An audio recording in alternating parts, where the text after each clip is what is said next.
our Senior Medical Director of Population Health for Summit Pacific Medical Center. Clinically, I'm a physiatrist, so physical medicine and rehabilitation is my specialty. So I do a lot of different things. I take care of people with some musculoskeletal conditions, back injuries, things to that extent. A lot of people with neurologic disorders such as multiple sclerosis, spinal cord injuries, and then also do a lot of lifestyle changes. And quite honestly, all throughout of it, we need to develop habits, and sometimes we actually need to remove some of our habits to be healthy.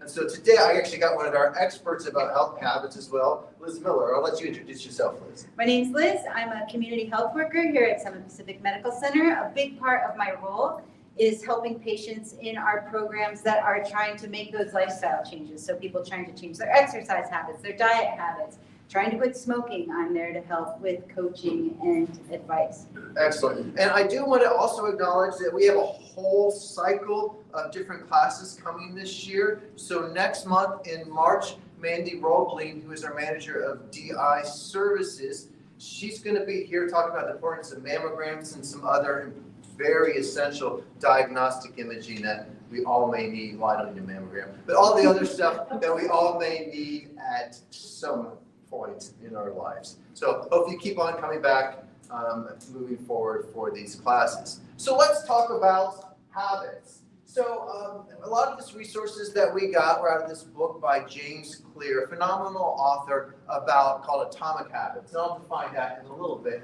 So we'll talk about that. We're going to talk about how setting realistic goals is really critical when we move forward, right? Sometimes we have these stretch goals, these New Year's resolutions, and I don't know about you, but how many of your New Year's resolutions have actually come true? But there's ways to get around that, right? And we'll talk about that. And then we'll talk about the 4 laws of habits, how to make them, and then how to break them. So what is a habit? A habit is something we do automatically without thinking. And the reality is, the way that we are wired as people is we want things to be as easy as possible. And so mentally, we create habits to do so. So if your habit is brushing your teeth every day, you're going to brush your teeth. In fact, some of them can be so ingrained that when I see a patient and I do my examination, when I leave the room, if I don't do proper hand hygiene, I actually will sense it in my hands. I don't know if that makes me OCD or just makes it a significant habit, but whatever it is, that habit is so ingrained that I have to do it. Otherwise, I don't feel quite right. And so that's like a lot of our habits. It's ingrained, it's easy to do. And so how do we form them? And then how do we break the ones that we need to break? Because the reality is a habit can be really good, like flossing, or it could be really bad, like smoking, or maybe eating too many sweets. Liz has an example about that later on as well. So when we talk about habits and atomic habits, we're talking about an atom, which is really small.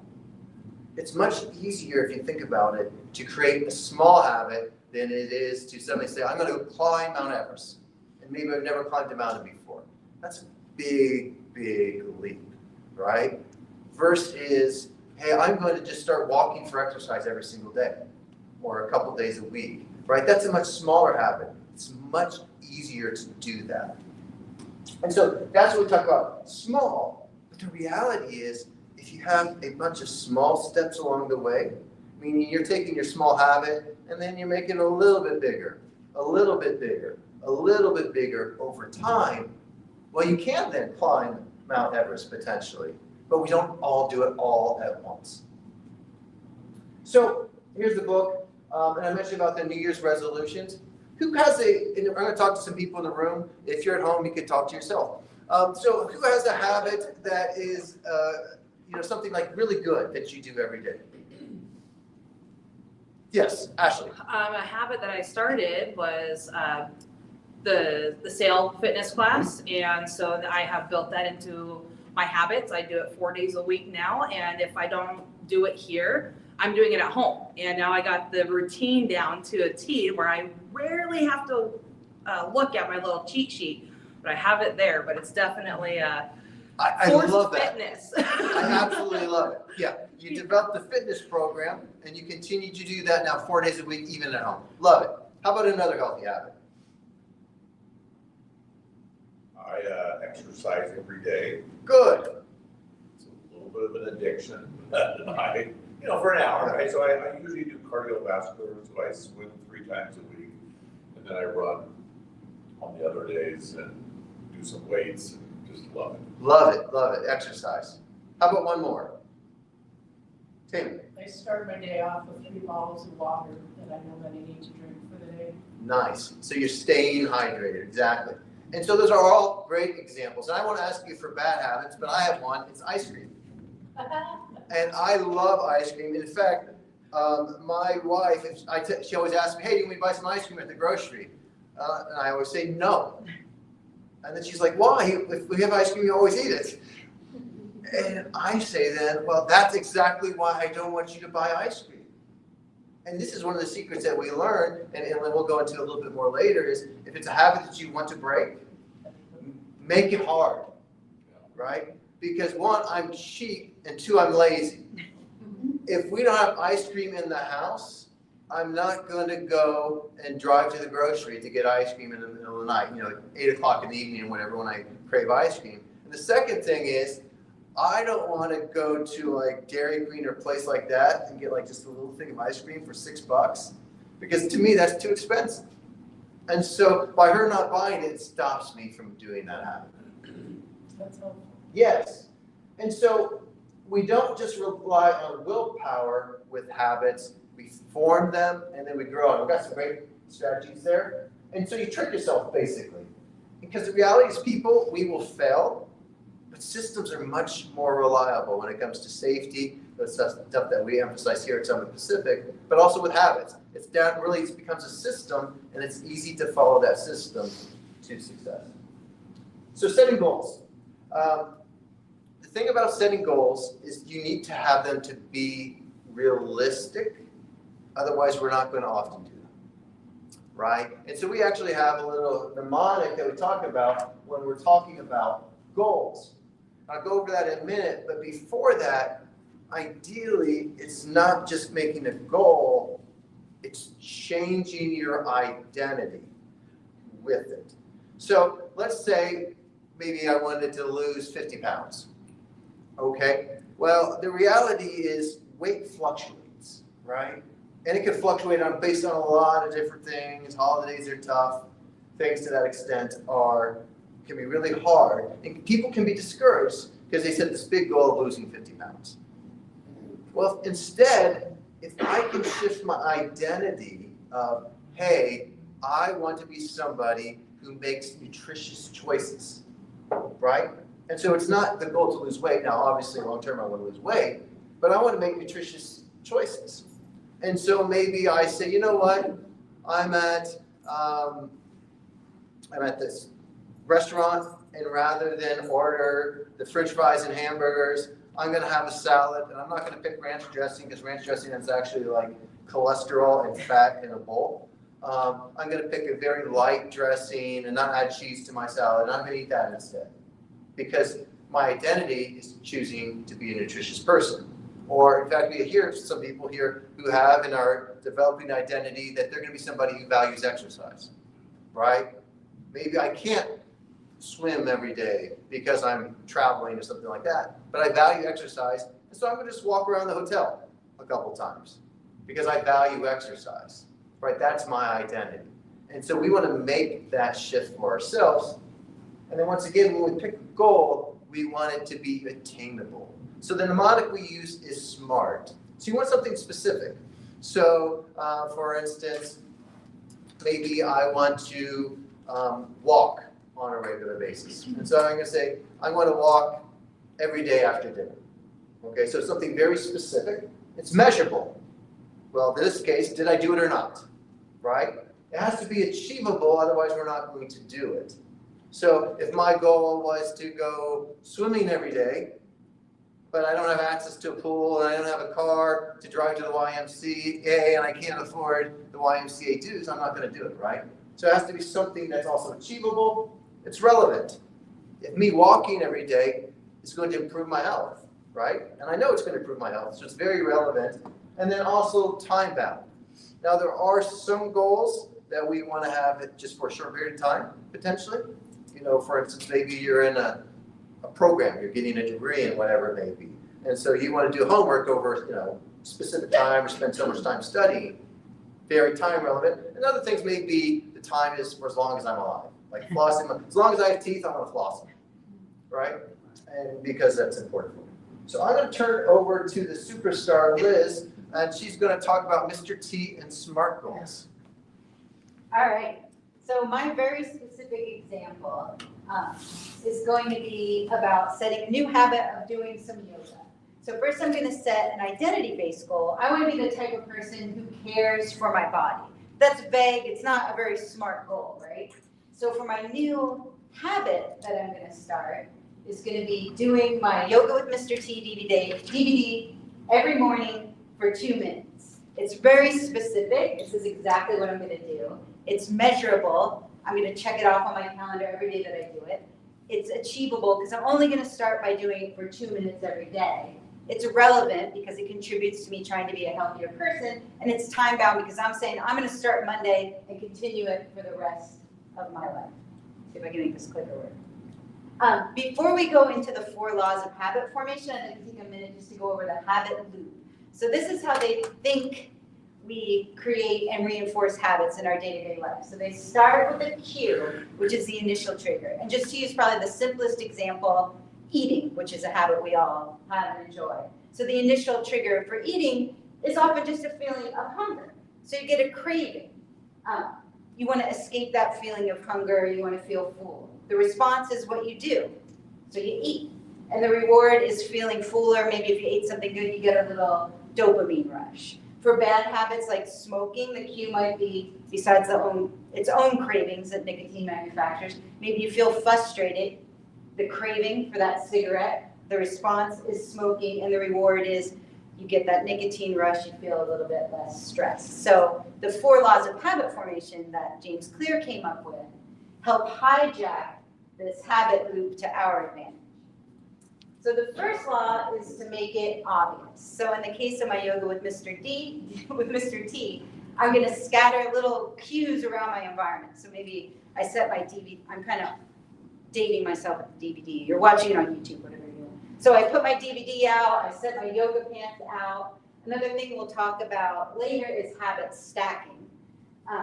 So that's pairing my yoga habit with something else, like maybe I do it every day after I turn on the coffee maker. I'll also maybe set a reminder on my phone, leave a sticky note somewhere that I'll see it, so my environment is just full of cues. So I've made it obvious.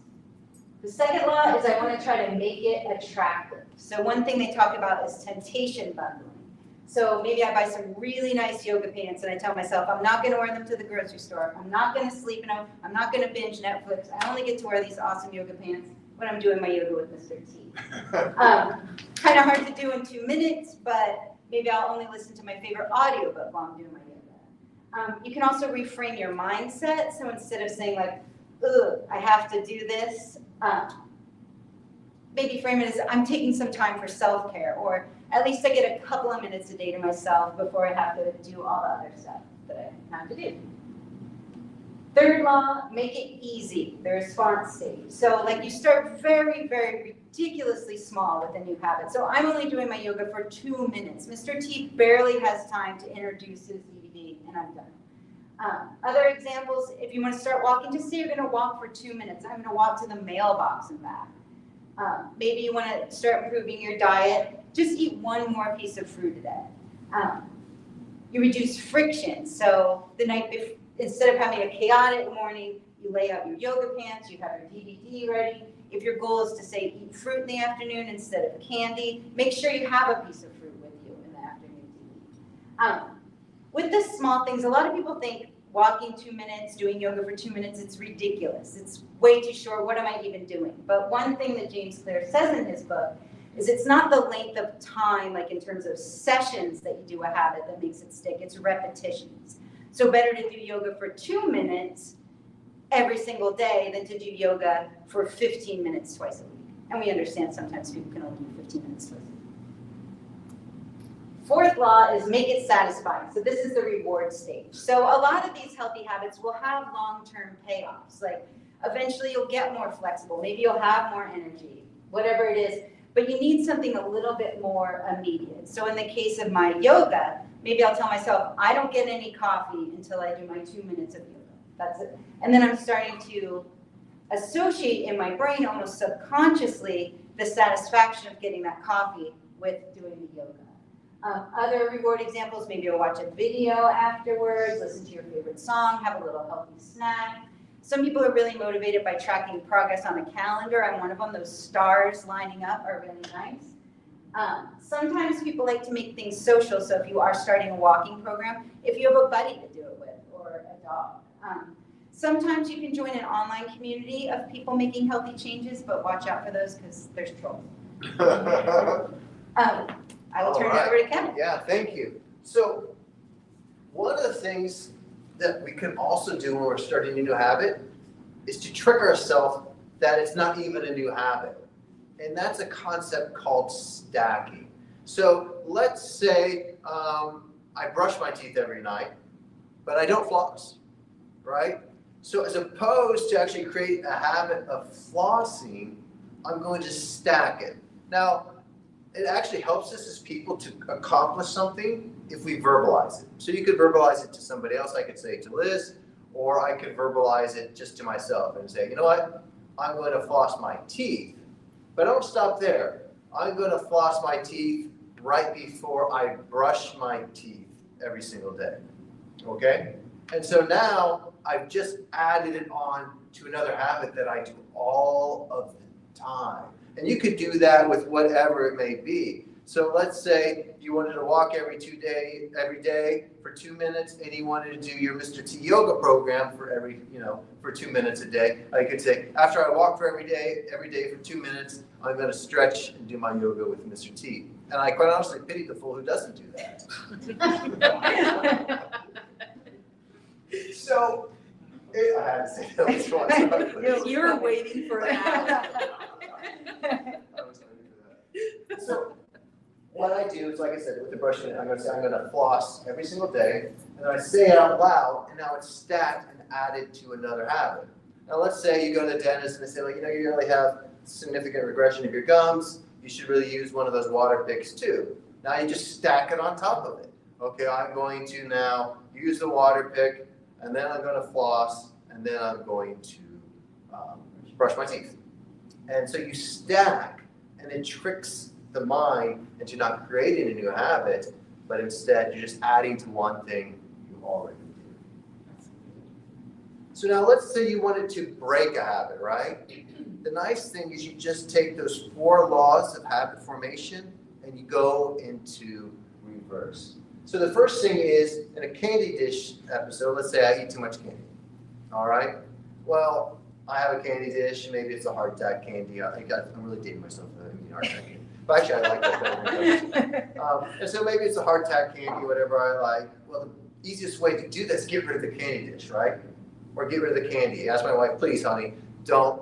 If you care about me, you care about my cholesterol level, and you don't care about my insurance policy, please take away the candy, right? And so you don't have it there. You can also make it unattractive. So what can I think about candy, right? And in fact, they tried to do that with tobacco. Remember, in the past, there used to be tobacco ads, and they show people's like that smoked, or they show that guy, and he's breathing and he's inhaling a cigarette. He had through his trach or whatever. They made it unattractive on purpose. And so you can make your habit very unattractive by thinking of the negative consequences associated with it. So make it difficult, right? In some instances, smoking, like you get rid of your lighter.